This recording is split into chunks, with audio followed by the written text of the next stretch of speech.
Hi, and welcome to this series of videos on transformations to y values. So in this case, we're going to be looking at the y and how the transformations to y affect the function.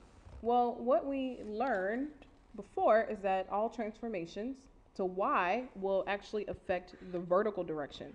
So when we're applying a transformation to y, that's going to cause a change to happen in the vertical direction. Okay, so let's first start by looking at translations.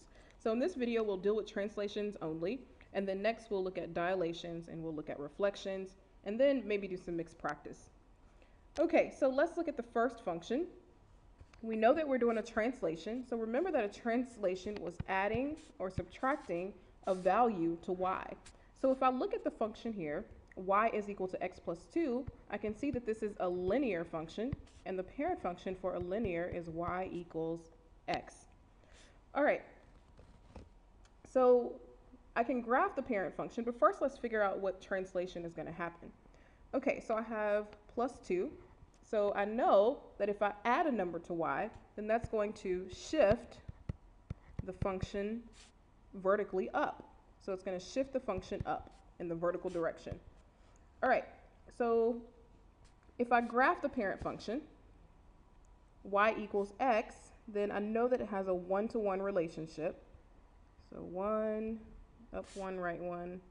And I know that it passes through the origin because this is the general equation of the function y equals x. All right, so now I want to graph my translation. So my parent function is y equals x. So what I want to do is shift all of my points up by 2 because that's what my translation will do. So everything is going to shift up by 2 values. So I'm going to take this point at the origin and go up 2. Then I'm going to take the next point and go up 2, or this point and go up 2. So any point on the line can actually be shifted up 2. So even in the negative direction, from this point I can go up 1, 2, and from a point way down here I can go up 1, 2. So when I connect all those points, I have a line that's 2 units above the line, the parent function. And so we can see that my y-intercept has gone from 0, 0 to 0, 2.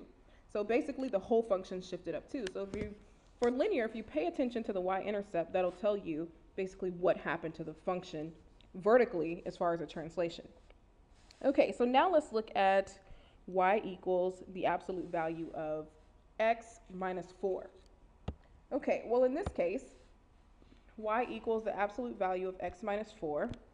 We know that this is an absolute value function. All right, so it looks like we know the parent function, y equals the absolute value of x, and so we're subtracting 4. So what that's going to do is it's going to shift my function down in the vertical direction by 4 units. Okay, so let's graph the parent function first, and then let's see what that's going to look like graphically. So the parent function for absolute value is just 1-to-1.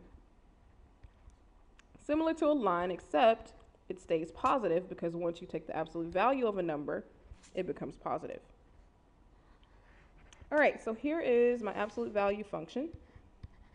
And so here's the graph of y equals the absolute value of x. All right, so now that's telling me, the minus 4 is telling me that my function is going to shift down 4 units. So I'm going to start with the vertex, 1, 2, 3, 4. And so I'm going to take every point, you have to take at least 5 points and shift them down. So let's try 2, 2. We're going to shift it down from y equals 2 to 1, 2, 3, 4. And so that ends up being y equals negative 2. And then if I come on this side, I can do the same thing. 1, 2, 3, 4. And let's try 2 more points. 1, 2, 3, 4. And then 1, 2, 3, or 1, 2, 3, 4. Okay, so I have another absolute value function that pretty much looks the same as the parent function, except it's shifted down by 4 units. Okay, so now let's try an exponential. That one's a little tougher, but we can do it. Okay, so first we have to understand that it's exponential. Anytime something has a base that's rate and the x value is the exponent, then it's an exponential function.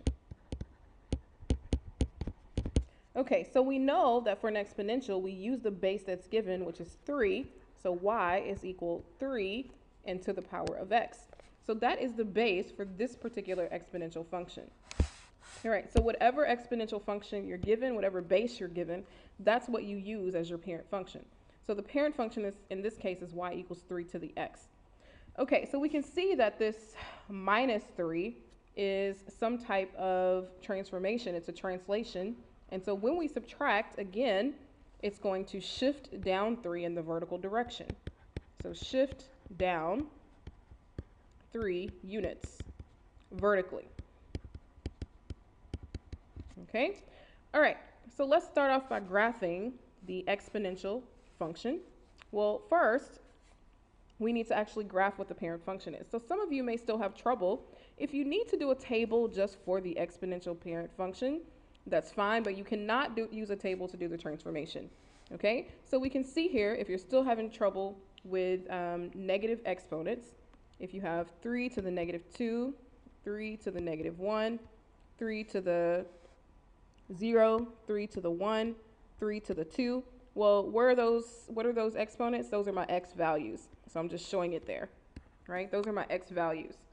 All right, so if I actually take that, that becomes 1 over 9. This one becomes 1 over 3. This one becomes 1. 3 to the 1 becomes 1. I'm sorry, it becomes 3. And 3 to the 2 becomes 9. Okay, so those are my values. All right, so let's actually graph these on our graph so I can graph the parent function.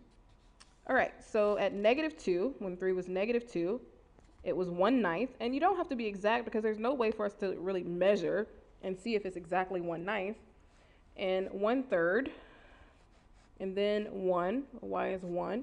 So at 1, 3 is 3. I'm sorry, at an x value of 1, the function is 3, the y value is 3. And at an x value of 2, the y value is 9, so it's way up here. Okay, so we can see that our function is doing something like this. All right, so this is y equals 3 to the x. But we want y equals 3 to the x minus 3. So what is that going to do? I'll let you guess. Yes, so all of your points, hopefully you guessed that all of your points are going to be shifted down 3. So 1, 2, 3. So down 1, 2, 3. And then whatever was at 9, it's also going to come down 1, 2, 3. And let's try one of these points over here. So the one that was 1/9, it's also going to come down 1, 2, 3. So it's going to be just above 3. And the one that was 1/3, it's also going to be 1/3 above 3. So what we get is a function that looks like this. So it's an exponential function that's basically shifted down. So before your asymptote was y equals 0, and now your asymptote just shifted down, and now it's y equals negative 3 because you subtracted 3. So by looking at the equation, you could actually just tell that the asymptote is now going to be negative 3. All right, so I hope this video has helped you with translations. Practice, practice, practice. All right, practice as much as you can and go through the video as many times as you need to. Hope this has helped. See you in the next video.